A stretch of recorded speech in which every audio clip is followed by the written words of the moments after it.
لیکن اپنی روحانی زندگی کا کوئی خیال نہیں ہے، قلبی زندگی کا کوئی تصور نہیں۔ آپ یقین کریں موٹا آدمی کمزور ہونے کے لیے جدوجہد کر رہا ہے، کمزور طاقتور ہونے کے لیے، لیکن جس کو کتنے دن بیت گئے اللہ رسول کی یاد میں رویا ہی نہیں، کتنے دن بیت گئے نہ سننے کو دل ہی نہیں چاہا، جسے مہینوں بیت گئے اور قرآن پاک کی طرف نظر ہی نہیں گئی، وہ فکر مند ہی نہیں۔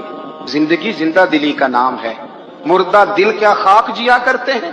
بھائی حضرت عمر کی زندگی دور حاضر میں ہمیں یہ سبق دیتی ہے کہ کڑی نگرانی رکھو اپنے پودوں کی، کڑا خیال رکھو اپنے ذاتی باغ کا، اور یہ جو تمہارے دل کی دنیا ہے، یہ تمہاری روح کی زندگی ہے، اس کا محاسبہ کرتے رہو۔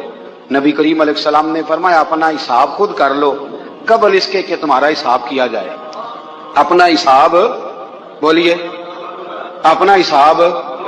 ہم ساری دنیا کا حساب کرتے پھرتے ہیں، کوئی کہاں سے کماتا ہے کہاں کھاتا ہے، پر اپنا حساب حضور نے فرمایا حساب کر لو قبل اس سے کہ تمہارا حساب۔ مولا علی فرماتے ہیں نماز پڑھ لو قبل اس کے کہ تمہاری نماز پڑھی جائے، نماز پڑھ لو قبل اس کے کہ تمہاری۔ اپنا محاسبہ کریں، تھوڑا سا نا اوپر دائیں بائیں دیکھنے کی بجائے تھوڑی سی گردن جھکا کے نا، درویش کہتے ہیں برے بندے نو میں لبن ٹریا تے جگ تے ملیا نہ کوئی، اپنے اندر چاتی پائی تے میتھوں برا نہ کوئی۔ تھوڑی سی نا، تھوڑی سی اپنی طرف توجہ دیں۔ ہم نا بے چین وقت گزار رہے ہیں، بے قرار ہیں، بے سکون ہیں۔ سعد بن ابی وقاص رضی اللہ تعالیٰ، آپ فرماتے ہیں جب میں قادسیہ کی جنگ لڑ رہا تھا تو ایک ریاست ایسی بھی آئی جس کے بادشاہ کا تاج بڑا مشہور تھا کہ بڑے قیمتی ہیرے ہیں اس کے تاج میں، معروف تھی وہ بات۔ تو میں نے مسلمان فوجیوں کو نصیحت کی کہ جب لڑائی کرو نا تو بادشاہ کا تاج جب ملے تو قبضے میں لے لینا، مال غنیمت میں شامل ہو جائے گا تو مسلمانوں کو فائدہ ہوگا، غریبوں کی مدد ہوگی، اسلامی فلاحی ریاست کے اندر بڑا فائدہ دے گا۔ فرماتے ہیں جہاد ہو رہا تھا تو علاقہ ریتلا تھا، غبار زیادہ تھی، ریت زیادہ تھی۔ آپ فرماتے ہیں لڑتے لڑتے شام ہو گئی، شام کے وقت بادشاہ قتل ہوا، بادشاہ کا سر تو ملا پر اس کا تاج کوئی نہ ملا۔ اب صحابہ ڈھونڈنے لگے، ریت ٹٹولنے لگے، تھوڑی سی جدوجہد کی تو حضرت سعد بن ابی وقاص کہنے لگے یار رات ہو گئی ہے، چھوڑو نہیں ملتا تو رہنے دو، سو جاؤ اپنے اپنے خیموں میں جا کے، اللہ نے فتح دے دی ہے، یہی ہمارے لیے بہت کافی ہے، چھوڑو، شہادت ہے مطلوب مقصود مومن، نہ مال غنیمت نہ کشور کشائی۔ وہ تو کہا تھا چلو مل جائے تو ٹھیک ہے، نہیں ملتا تو رہنے دو، چھوڑ دیا۔ کہتے سب لوگ اپنے اپنے خیموں میں چلے گئے۔ سپاہ سالار سعد بن ابی وقاص رضی اللہ عنہ فرماتے میں بھی اپنے خیمے میں، ابھی میں بیٹھا تھا، کمر جو تھی وہ میں نے لگائی تھی، زمین کے ساتھ لیٹا ہی تھا کہ میرے خیمے کے باہر کسی مجاہد نے آ کے صدا دی حضور اجازت ہو تو اندر آ جاؤں؟ میں نے کہا آ جاؤ۔ تو کہتے ہیں ایک شخص آیا، اس نے چادر کے اندر اپنا چہرہ چھپایا ہوا ہے، پھٹے پرانے پوشیدہ سے کپڑے، ٹوٹے ہوئے جوتے، رسیوں سے باندھے ہوئے، آ کے کھڑا ہوا اور چادر کے نیچے سے اس نے وہ تاج نکالا۔ اس کی چمک دمک ہیرو کتنی زیادہ کہ پورے خیمے میں روشنی پھیل گئی، اور میرے پاس تاج آ کے کہنے لگا حضور میں گزر رہا تھا تو میرے گھوڑے کے پیر سے کچھ چیز ٹکرائی ہے، میں نے کھودی ہے تو تاج نکل آیا ہے، رکھ لیں۔ اور فرماتے رات کے اندھیرے میں اکیلے اسے ملا، دیکھنے والا بھی کوئی نہیں تھا، اور بندے کی حیثیت بتاتی ہے کہ غریب ہے۔ پھر بھی میں نے پوچھا، میں نے کہا تم تو مجھے بڑے غریب آدمی لگتے ہو، تمہیں تو بڑی ضرورت تھی، کیا امیر ہو، کیا تمہارے حالات کس طرح کے؟ تو کہتے مجھے کہنے لگا حضور 12 بچوں کا باپ ہوں، اور جب جہاد کے لیے آیا تھا تو گھر میں صبح کا کھانا تھا، دوپہر کا کوئی نہیں تھا، مجھے حکم ہوا جہاد کے فرض ہونے کا تو نکل آیا ہوں، کچھ شرکا کچھ تھوڑا سا سامان ان کے لیے چھوڑ کے آیا ہوں، اللہ کریم ان کی مدد کرے گا۔ تو فرماتے میں رشک آیا، اسے رشک، تو میں نے کہا جناب یہ تم نے رکھا کیوں نہیں؟ کہنے لگے وہ میری طرف دیکھ کے کہنے لگے حضور کیوں رکھوں، مجھے اس کی کیا ضرورت ہے، مجھے میرا رب کھلانے والا ہے، میرا رب دینے والا ہے، یہ ضرورت ہی نہیں، میں کیوں رکھوں؟ دامان توکل کی یہ خوبی ہے کہ اس پر پیبند لگے ہوتے ہیں، دھبے نہیں ہوتے۔ فرماتے ہیں وہ دیکھ کے پلٹ گئے، ابھی وہ خیمے سے نکلنے لگے تھے، میں نے پیچھے سے آواز دی، میں نے کہا یار اپنا نام تو بتا، اپنا قبیلہ تو بتا، اپنے والد کا نام تو بتا، تو اتنا بڑا شخص ہے بتا تو صحیح۔ تو فرماتے انہوں نے رخ نہیں پھیرا، پلٹ کے میری طرف نہیں دیکھا، چہرہ بال کی جانب، اور کھڑے کھڑے کہنے لگے حضرت سعد بن ابی وقاص سے حضور میں نے یہ کام آپ کے لیے نہیں کیا، یہ کام میں نے لوگوں کو اپنے باپ کا اور قبیلے کا نام معروف کرانے کے لیے نہیں کیا، میں نے یہ کام رب اور اس کے رسول کے لیے کیا ہے، اور جس رب رسول کے لیے کیا ہے وہ میرا نام بھی جانتے ہیں، میرے باپ کا نام بھی جانتے ہیں، میرا قبیلہ بھی جانتے ہیں۔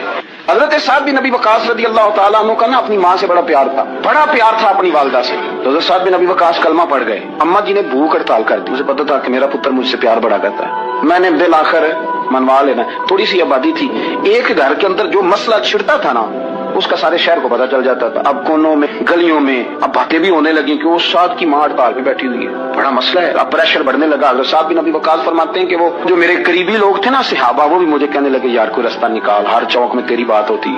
کہتے ہیں میں گھر جاتا تو گھر والے بہن بھائی بچے باپ سارے کہتے ہیں یار تیری ماں مر جائے گی. اب بہت بڑا ایشو ہے. ہم یہ کہہ دیتے ہیں کہ انہوں نے قربانیاں بڑی دی, لیکن آپ ذرا بات کو سمجھے نا کہ اماں بھوک ہڑتال پہ بیٹھ جائے, ایک انسان کہاں کھڑا ہو جائے گا؟ بدنامی الگ ہے, بحث الگ ہے, سیاںا بندہ مالدار وزادار قبیلے والا.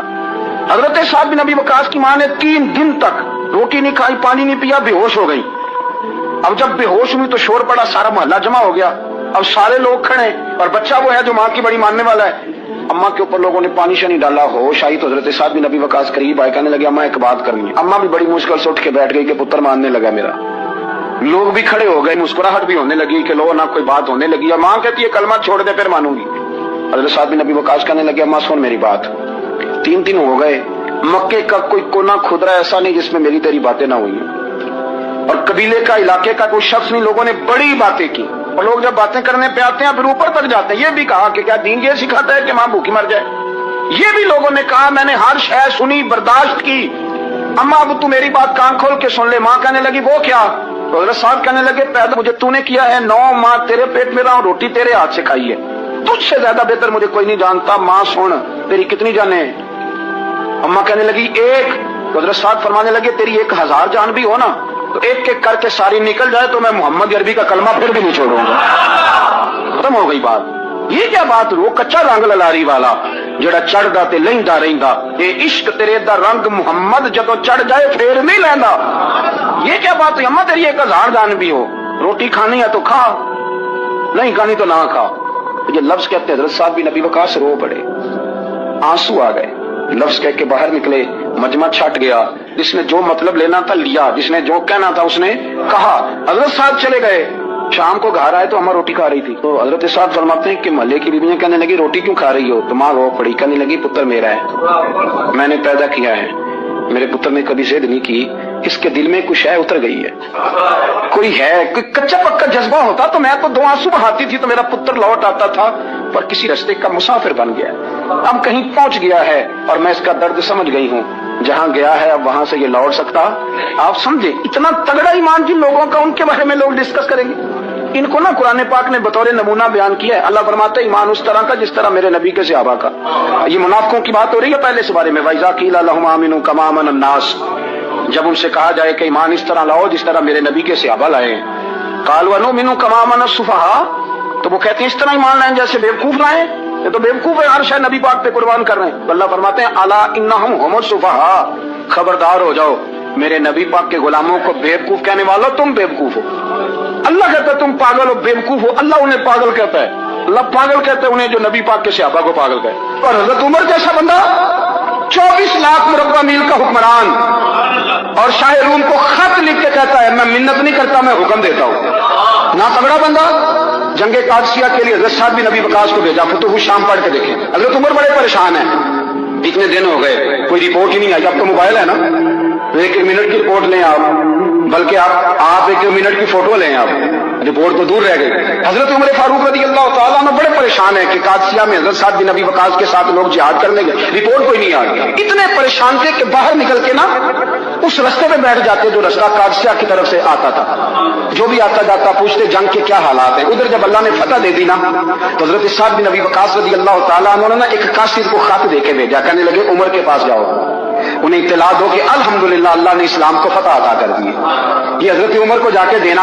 وہ بڑے پریشان ہوں گے. وہ جو اس زمانے میں اس طرح ہوتا تھا کہ کئی دور دور سے صحابہ جو دوسرے شہروں کے ملکوں کے رہنے والے ہوتے تھے وہ بھی آ کے شامل ہو جاتے تھے جہاد میں. کوئی 1 دفعہ مدینے آیا, کوئی 2 دفعہ آیا, پھر اپنے اپنے علاقوں میں. بہت سارے لوگوں نے زیادہ دفعہ حضرت عمر کو دیکھا بھی نہیں تھا. وہ جو قاصد خط لے کے آیا تھا نا اس نے 1 آدھ دفعہ دیکھا تھا. حضرت عمر بوڑھے ہو گئے, وہ پہچانتا نہیں تھا. ادھر سے وہ خط لے کے آ گیا. حضرت عمر مدینے سے باہر نکل کے اس روڈ پہ بیٹھے تھے جو قادسیہ پہ آتا تھا. جب اس آدمی کو آتے دیکھا تو حضرت عمر اٹھ کے کھڑے ہو گئے, فرمانے لگے قادسیہ سے آ رہے ہو؟ وہ کیا کہتا ہے؟ پٹے پرانے کپڑے,